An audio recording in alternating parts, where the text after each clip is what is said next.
ఒక బాధ కలిగించేటువంటి ఒక అంశాన్ని మీ దృష్టికి తీసుకొచ్చేటువంటి ఒక ప్రయత్నం చేస్తూ ఉన్నాను. నగర నడిబొడ్డున గ్లోబల్ సిటీగా పేరొందినటువంటి హైదరాబాద్ నగరంలో కల్తీ కళ్ళు అమ్ముతుంటే హోంశాఖ కూడా తన దగ్గరనే ఉంచుకున్నటువంటి ఒక ముఖ్యమంత్రి రేవంత్ రెడ్డి గారు మొద్దు నిద్రపోతుండ్రా అని చెప్పని వాళ్ళ మేము ప్రశ్నిస్తూ ఉన్నాం. 7 పేద ప్రాణాలు ఇవాళ కల్తీ కళ్ళు బారిన పడి కోల్పోతే ఆ 7 ప్రాణాలు పోయినాయి.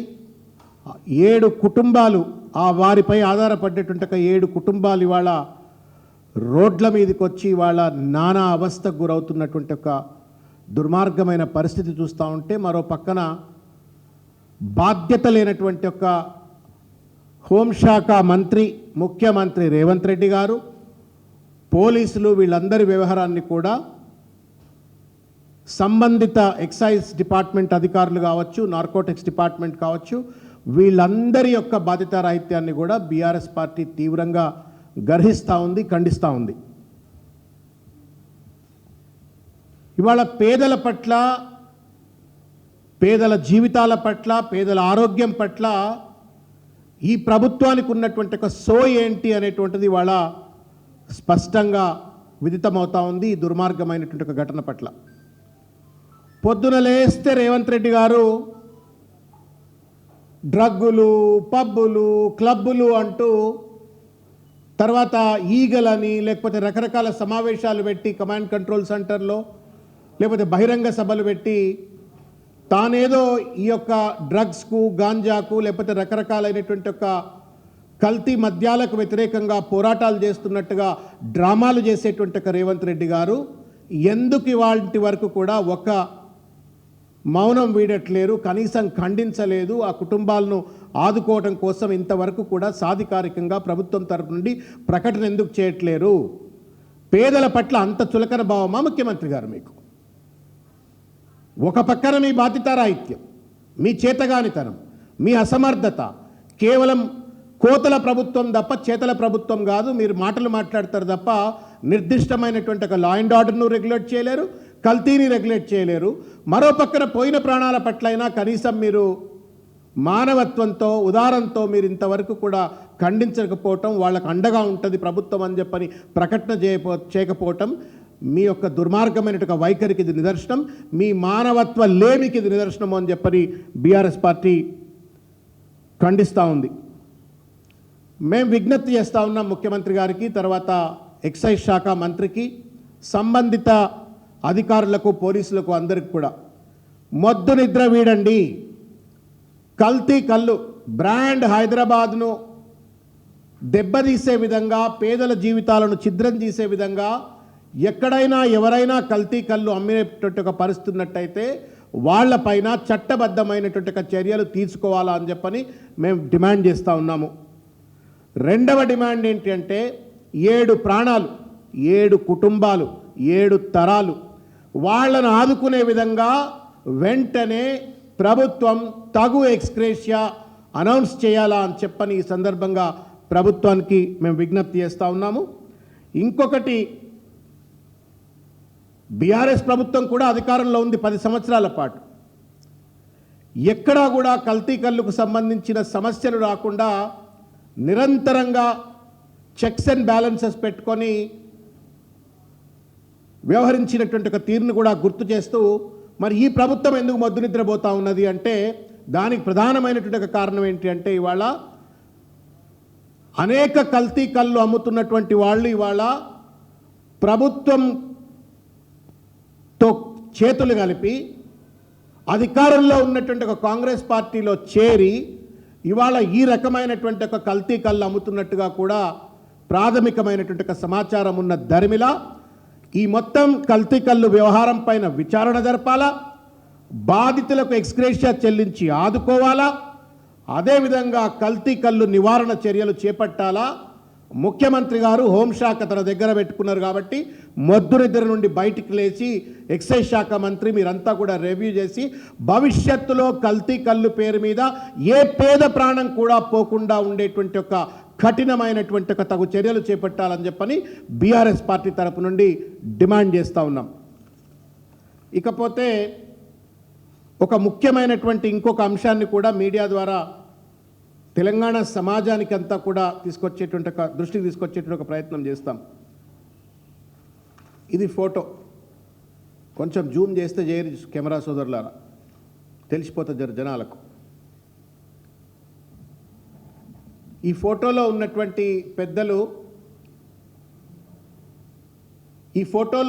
ఒక పెద్దలు గౌరవనీయులు ఆంధ్రప్రదేశ్ శాసనసభ్యులు మంత్రివర్యులైనటువంటి తెలుగుదేశం సీనియర్ నాయకులు శ్రీ నారా లోకేష్ గారు, అదేవిధంగా మొన్నీ మధ్యనే భారతీయ జనతా పార్టీకి ఆంధ్రప్రదేశ్ అధ్యక్షులుగా నియమించబడ్డటువంటి బీజేపీకి అధ్యక్షులుగా నియమించబడ్డటువంటి ఒక మాధవ్ గారు. మీరు స్పష్టంగా జూమ్ చేసి గనక ఈ మ్యాప్ను మీరు చూసినట్టయితే వాళ్ళిద్దరి మధ్య చేతుల్లో ఉన్నటువంటి ఒక మ్యాప్, ఇది భారత సాంస్కృతిక వైభవము అని చెప్తున్నటువంటి ఒక భారతదేశ మ్యాప్. ఇది ఈ భారతదేశ మ్యాప్లో గనక మీరు నిశితంగా కొంత జూమ్ చేసి కనుక మీరు చూసినట్లయితే మిత్రులారా, దీంట్లో ఛత్తీస్గఢ్ కనబడుతుంది. కొత్తగా ఏర్పడ్డ ఛత్తీస్గఢ్ రాష్ట్రం కనబడుతుంది, జార్ఖండ్ రాష్ట్రం కనబడుతుంది. కానీ 70 సంవత్సరాల పాటు నిరంతర పోరాటాల తర్వాత, త్యాగాల తర్వాత, ప్రజాస్వామిక ఉద్యమం తర్వాత, రాజ్యాంగ నిబద్ధతతో తెలంగాణ రాష్ట్రాన్ని మనం సాకారం చేసుకుంటే ఘనమైనటువంటి ఒక సాంస్కృతిక చరిత్ర కలిగినటువంటి ప్రత్యేకమైనటువంటి ఒక తెలంగాణ చరిత్ర కలిగినటువంటి తెలంగాణ పటం మాత్రం ఈ మ్యాప్లో కనబడతలేదు. ఇచ్చేటాయనకు బుద్ధి లేదు, తీసుకునేటాయనకు కూడా బుద్ధి లేనట్టుగా స్పష్టంగా కనబడతా ఉంది. Is this not an insult to Telangana? ఇవాళ బీజేపీ తెలుగుదేశం రెండు పార్టీలు కలిసి తెలంగాణ అస్తిత్వాన్ని అపహాస్యం చేసినట్లు కాదా అని చెప్పని ఈ సందర్భంగా నేను ప్రశ్నిస్తూ ఉన్నాను. ఎవరో కింది స్థాయి తెలుగుదేశం కార్యకర్తనో లేకపోతే భారతీయ జనతా పార్టీ కింది స్థాయి కార్యకర్తనో గనక ఆంధ్రప్రదేశ్ రాష్ట్రానికి చెందినవారైనా ఒకవేళ ఈ పటాన్ని గనక వాళ్ళ చేతుల్లో పట్టుకొని గనక ఫోటోలు దిగి ఉంటే బహుశా అంత బాధ కలిగి ఉండేది కాదు. కానీ తెలుగుదేశం పార్టీ తెలంగాణలో కూడా మేము వెలగబడతాము అని చెప్పని రాజకీయాలు మాట్లాడుతున్నటువంటి ఒక తెలుగుదేశం పార్టీకి de facto chief minister Nara Lokesh గారు, బీజేపీ స్టేట్ ప్రెసిడెంట్ మాధవ్ గారు ఇద్దరు కలిసి తెలంగాణ అస్తిత్వాన్ని, సంస్కృతిని, పోరాటాలను, త్యాగాలను మొత్తం గుర్తించినట్లుగా, అవమానించినట్లుగా ఈ మ్యాప్ను పట్టుకొని ఫోటోలు దిగటం వెనుక ఉన్నటువంటి ఆంతర్యం ఏంటి అని చెప్పని బీఆర్ఎస్ పార్టీ పక్షాన కావచ్చు, తెలంగాణ ఉద్యమకారుల పక్షాన కావచ్చు, 4 కోట్ల మంది తెలంగాణ ప్రజల పక్షాన నేను ఈరోజు ప్రశ్నిస్తూ ఉన్నాను. ఇది అవమానం. ఇది కేవలం ఏదో నిర్లక్ష్యంతో గుర్తించినటువంటి ఒక అంశం కాదు. కావాలని చెప్పని వాళ్ళ తెలంగాణ యొక్క అస్తిత్వం పైన, తెలంగాణ సంస్కృతి పైన, తెలంగాణ ఉద్యమ పోరాటం పైన, తెలంగాణ గుర్తు పైన ఇవాళ దాడి చేసినట్టుగానే మేము భావిస్తూ ఉన్నాం. It is not only a psychological assault, ఇది ఒక కాన్స్టిట్యూషనల్ వయలేషన్.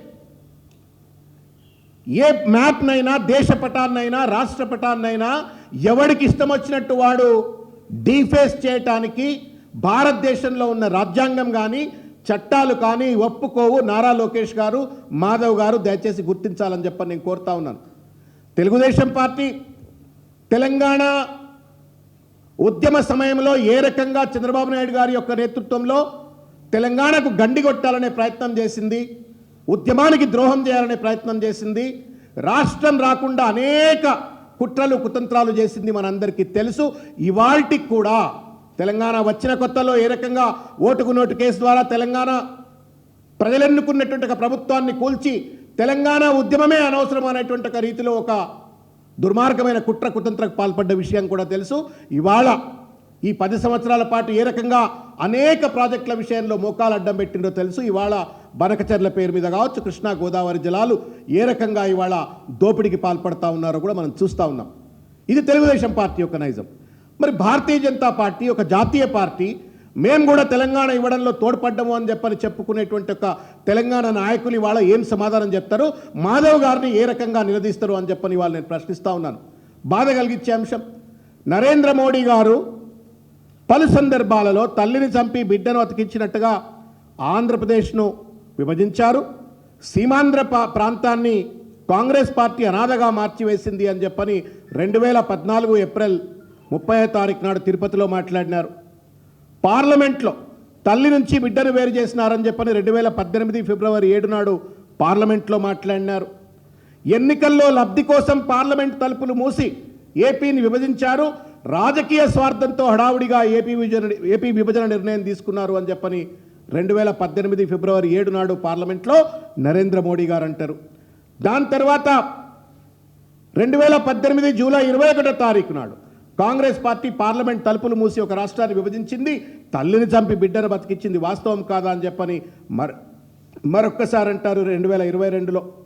ఈ రకంగా నిరంతరంగా నరేంద్ర మోడీ గారైనా భారతీయ జనతా పార్టీకి సంబంధించినటువంటి ఒక వరిష్ఠ నేత అమిత్ షా గారైనా నిరంతరం తెలంగాణ రాష్ట్ర ఏర్పాటు పైన అక్కసు గక్కినటువంటి ఒక విషయాన్ని గుర్తు చేస్తూ దాన్ని కొనసాగించేటట్టుగా ఇవాళ మాధవ్ గారు ఆంధ్రప్రదేశ్ రాష్ట్ర బీజేపీ శాఖ అధ్యక్షుడై ఉండి తెలంగాణ గుర్తు లేనటువంటి, పటం లేనటువంటి ఇవాళ దుర్మార్గమైనటువంటి ఒక రీతిలో ఈ మ్యాప్ను నారా లోకేష్ గారికి ఇస్తారు.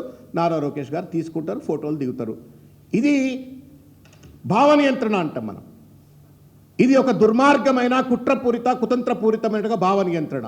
ఒకవేళ తప్పు జరిగినట్టయితే కనీసం ఈ తప్పు జరిగిపోయింది అని చెప్పని ఇంతవరకు క్షమార్పణ చెప్పమట్టి కూడా ఇద్దరు నాయకులు అడగలేదు.